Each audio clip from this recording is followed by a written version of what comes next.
কিছু কিছু মানুষের ভাগ্যটা না খুব খারাপ হয়। সেই ছোটবেলা থেকে কষ্ট করতে করতে বড় হয়েও দেখবেন কষ্টের সীমা নেই।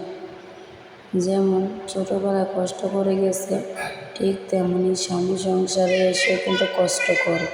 ঠিক দেখবেন শ্বশুরবাড়িতে সবাই কষ্ট দেয়, কারণ সন্তান হওয়ার পরও দেখবেন সেই মানুষটার কষ্টের কোনো শেষ থাকে না।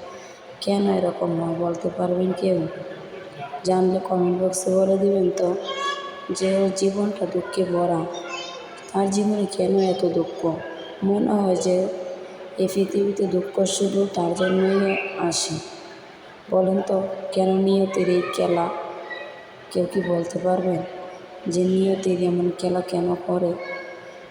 যার আছে দেখবেন তার কিন্তু সব কিছুই আছে, আর যার নাই তার সামান্যটুকু যেন ভাগ্য কেড়ে নেয়। এই নিষ্ঠুর পৃথিবীতে সুখের জন্য মানুষ কত কষ্ট করে।